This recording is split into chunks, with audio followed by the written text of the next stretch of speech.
সম্মানিত আজকের পটুয়াখালীর দশমিনা উপজেলার ১৪৫ নম্বর চর বাঁশবাড়িয়া সরকারি প্রাথমিক বিদ্যালয়ের বার্ষিক ক্রীড়া, সাংস্কৃতিক ও শাহনাজ বেগম ফোরকেত স্মৃতি ফাউন্ডেশনের আয়োজনে বৃত্তি প্রদান ও ক্রীড়ায় বিজয়ীদের মধ্যে পুরস্কার বিতরণ করা হয়েছে। পটুয়াখালী থেকে সঞ্জয় ব্যানার্জির প্রতিবেদনে দেখুন বিস্তারিত। বৃহস্পতিবার সকাল ৯টায় বাঁশবাড়িয়া ইউনিয়নের দক্ষিণ দাসপাড়া চর বাঁশবাড়িয়া ১৪৫ নম্বর সরকারি প্রাথমিক বিদ্যালয়ের মাঠে এ প্রতিযোগিতা ও বৃত্তি প্রদান করা হয়।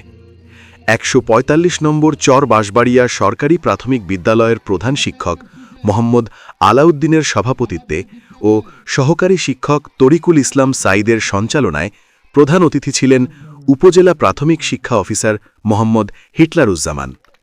বিশেষ অতিথি ছিলেন সহকারী শিক্ষা কর্মকর্তা মোসামদ মরিয়ম পারভিন, সহকারী শিক্ষা কর্মকর্তা Mohammad Kamal Hossain, instructor Upazila Primary Education Training Centre UPETC Mohammad Munirul Islam, জমিদাতা আলাউদ্দিন হাওলাদার, সাবেক শিক্ষক শাহ আলম হাওলাদার, ইউপি সদস্য হেল্লাল উদ্দিন, সমাজসেবক মামুন হাওলাদার, সমাজসেবক তপু হাওলাদার, ভোলার মুনপুরা খাদ্য গুদামের ভারপ্রাপ্ত কর্মকর্তা মোহাম্মদ মুনজুরুল হাসান রাসেল হাওলাদার, বাঁশবাড়িয়া ইউনিয়ন পরিষদের সদস্য নিজামুদ্দিন রাড়ি, ব্যবসায়ী মোহাম্মদ শাহজাহান বেপারী, বিশিষ্ট ব্যবসায়ী আবুল কাশেম রাড়ি, বিশিষ্ট ব্যবসায়ী শফিকুল ইসলাম হাওলাদার, গ্রাম পুলিশ দুলাল চৌকিদার, বাঁশবাড়িয়া ইউনিয়ন পরিষদের সাবেক চেয়ারম্যান মরহুম আব্দুল জলিল হাওলাদার বাড়ির জামে মসজিদের প্রেস ইমাম মাওলানা মোহাম্মদ কাউসার আলম ও বিদ্যালয়ের শিক্ষক কর্মচারী অভিভাবকসহ